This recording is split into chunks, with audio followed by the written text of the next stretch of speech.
ये शहर पटना है और शहर पटना के बीच में एक गांव पड़ता है जिसका नाम शिवपुर।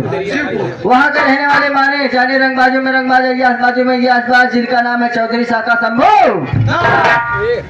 जो कि ना तो किसी से डरते हैं ना तो किसी से घबराते हैं। अब आप लोगों के सामने आप लोगों के सामने जो कि हमारे इस पार्टी के खलनायक महोदय आप श्री बोधीलाल पासवान, जो कि आप कंचनपुर मऊ अहमद प्रयागराज के रहने वाले हैं। हाँ भैया, तो अब आप लोगों के शो में होशियार चौधरी साका शंभूनाथ पधार है।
गुरूर बैठे हैं, उधर मशहूर बैठे हैं, उनसे मेरा नमस्कार जाकर कह देना जो हमसे बहुत दूर बैठे हैं। और तो आकाश से चारों तेरे में ले दूं, गोलियों की बौछार से पानी बरसाए दूं।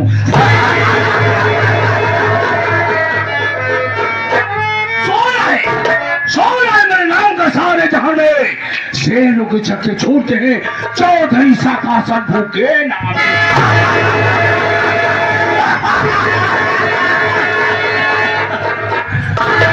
आइए आप लोग शांति मनाइए, शांति के साथ साथ हमारा परिचय लीजिए कि मैं कौन हूँ और कहाँ का रहने। जिला पटना, गांव शिवपुर का रहने वाला, मेरा नाम चौधरी साका शंभू, चौधरी साका शंभू, चौधरी साका शंभू।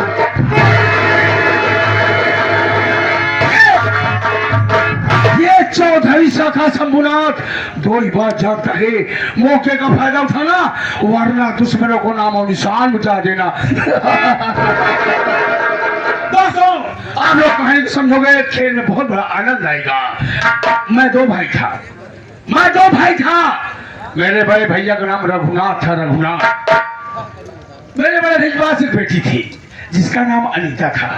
अनीता बहुत छोटी थी। धीरे धीरे अनीता जब सियानी हो गई तो बड़े भैया ने बेटी अनीता शादी कर दिए। शादी कहाँ पर किए? गांव का नाम सीतमपुर, लड़के का नाम अजय, अजय के साथ में बड़े भैया ने बेटी अनीता शादी कर दी। जब बेटी अनीता शादी हो गई तो मैं अपने बड़े भाई के पास गया, भैया से कहने लगा, भैया बेटी पढ़ाई हो गई, आप अकेले रहने लगे हो, चलो मेरे साथ में रहिए, मैं आपकी सेवा, मैं आपकी परवरिश करूंगा। मेरा भाई कभी ने तुरंत इनकार कर दिया। क्यों को जानता है मैं जुआ खेलता हूँ, शराब पीता हूँ, रंडी कोठे पे जाकर मुजरा सुनता हूँ, देश विदेश मेरा नाजायज संबंध है। ये तो सच है दोस्तों, चीन, अमेरिका, पाकिस्तान से मेरा संबंध है। मैं वहां से हथियार लाता हूँ, जैसे हथियार मैं अपने शरीर पे लाद रखा हूँ, सभी हथियार लाने के बाद में हिंदुस्तान में सप्लाई कर देता हूँ, हिंदुस्तान में सप्लाई कर देता हूँ। मेरे बड़े भैया ने मेरी हरकत को देखते हुए बेटी अनीता के नाम कर दिए। मैंने कहा भैया गांव वाली जमीन शहर वाली जमीन मेरे नाम कर दीजिए। मेरे भैया ने इनकार कर दिया क्योंकि जानता है एक कमीना जुआ खेलता है, शराब पीता है, इसलिए नहीं किए। मेरी भी शादी हुई थी, मेरी पत्नी का नाम शीला था। शीला मेरी पत्नी आए दिन मुझे समझाया करती थी, स्वामी गलत धंधा बंद कर दीजिए, नहीं जेल चले जाओगे तो लौटना बड़ा मुश्किल हो जाएगा। एक दिन मैं जमकर शराब पिया और बड़े भैया के कमरे पहुंच गया। जैसे बड़े भैया कमरे में पहुंचा, अपने बड़े भैया को मैंने गोली मार दिया। गोली मारने के बाद मैं उनकी लाश उन्हीं के कमरे में दफना दिया। वहां से आया जो ये हथियार लाया था, इसे बांधने लगा, समेटने लगा, कल इसे मैं सप्लाई करूंगा। मेरी पत्नी शीला ने पुलिस वाले के पास फोन कर दिया कि मेरे स्वामी कल हथियार सप्लाई करने जा रहे हैं। मेरे घर को पुलिस वालों ने चारों तरफ से घेर लिया, बचने कोई रास्ता नहीं। देखा दोस्तों तो खिड़की खुली थी, खिड़की से कूदा और भाग निकला। भागने के बाद एक हफ्ते बाद लौटा, अपनी पत्नी को बोटी बोटी काट कर नदी में फेंक दिया। दोस्तों मैं भी किसी से प्यार करता था, मैं भी किसी से प्यार करता था। जिसे प्यार करता था उसका नाम माया है। माया और मैं जब विद्यालय पढ़ती थी तभी माया ने वादा किया था कि मैं शादी करूंगी तुमसे करूंगी, अन्यथा किसी से नहीं करूंगी। लेकिन उसके घर वाले हरामजादों ने उसकी शादी जबरदस्ती कहां पर करा दिए, जहां मेरे बड़े भाई की बेटी अनीता ब्याही है वहां करा दी उसकी शादी। सीतापुर लड़के का नाम अजय, उसी घर में उसकी भी शादी हो गई। दोस्तों मैं कर्ज देता हूँ, मैं कर्ज देता हूँ, मैं चरस कोकीन सप्लाई करता हूँ, सप्लाई करता हूँ। जिससे 10,000 रुपया दिया, 1 जीरो आगे बढ़ाकर उसे 1 लाख रुपया लेता हूँ। इससे 20 दिया, 2 जीरो बढ़ाकर उसे 2 लाख रुपया लेता हूँ। मेरे ही गांव में एक किसान है जिसका नाम मनजोआ है। मनजोआ के पास उसका बाप मुझसे कर्ज ले गया था, ब्याज बराबर पहुंचाता रहा। 2 महीने से सारा ब्याज की बात छोड़ो, शकल दिखाने के लिए नहीं आया। आज मैं उसके घर पे चलूंगा, उससे मांगूंगा, कर्ज दिया तो ठीक है, नहीं वहीं पर दौड़ाई की गोली मारूंगा। लेकिन मेरे साथी लोग नजर नहीं आ रहे हैं। मैं अपने साथियों को काफी काम सौंपा हूँ, देखो कर कि नहीं किए हैं। मैं इंतजार करता हूँ।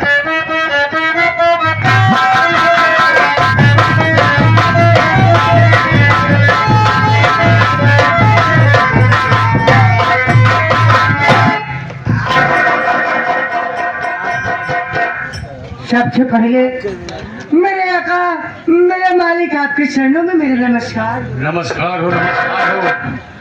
कहो, जिस काम के लिए मैं तुम्हें सौंपा था वो काम हो गया?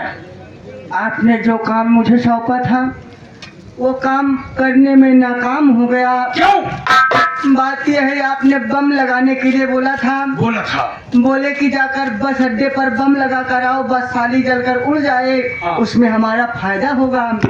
मैं बम लगाकर जैसे वहां से निकला, एक साला कुत्ता आकर के बम के ऊपर मुंह दिया, बम पूरा डिफ्यूज हो गया। पूरा काम कभी नहीं कर पाओगे, अधूरा करते हो। आज के बाद तुम्हें कोई भी काम नहीं सौंपा जाएगा। नहीं, हमको एक मौका और दो, मेरे सारे कार। सारे कार? हाँ? सरकार जी जी मौका दीजिए। हाँ। कोई मौका नहीं मिलेगा। नहीं, बस अड्डा उड़ाने कहा था। हाँ? बस अड्डा उड़ा। बस अड्डा उड़ाने के लिए मैं जा रहा था, रास्ते में देखा एक आदमी सो रहा था। हाँ। मैं सोचा, जब वो सो रहा था तो उसके जेब में मोबाइल दिखाई दिया। मैं सोचा मोबाइल निकाल लेता हूँ, मेरा कुछ काम बन जाएगा। लेकिन जैसे ही जेब में हाथ डाला, उसका जेबा फटा हुआ था, साला हाथ में कारतूस आ गया। वो आदमी तुरंत जाकर फायरिंग करने लगा। मैं वहां से भाग गया, नहीं तो मुझे मारकर बेहोश कर देता वो। तुम कोई काम नहीं कर सकते हो। हाँ। आज के बाद गिरोह में तुम्हें नहीं रखा जाएगा। नहीं नहीं नहीं, सारा काम चांद को दिया जाएगा। हाँ?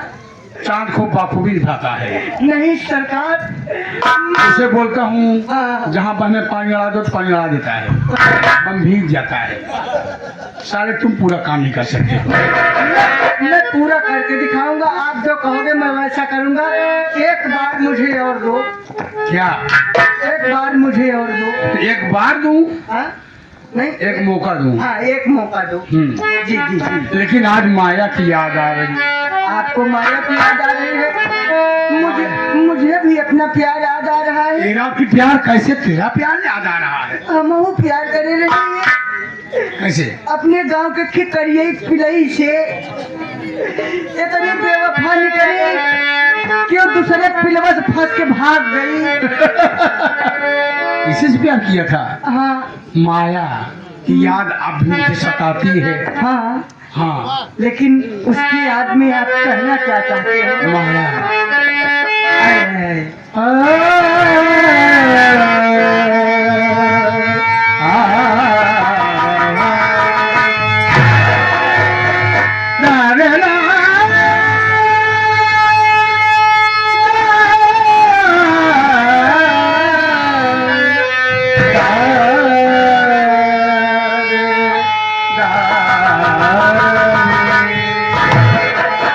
जिस पे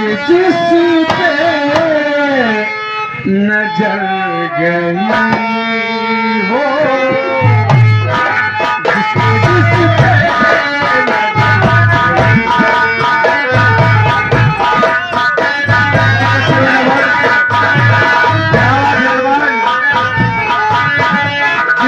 जिस पे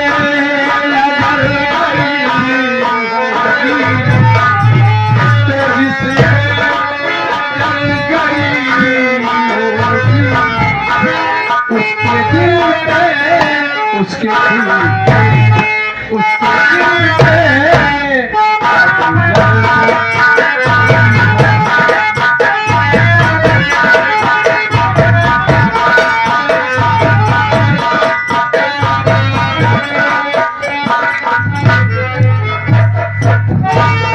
हाँ हाँ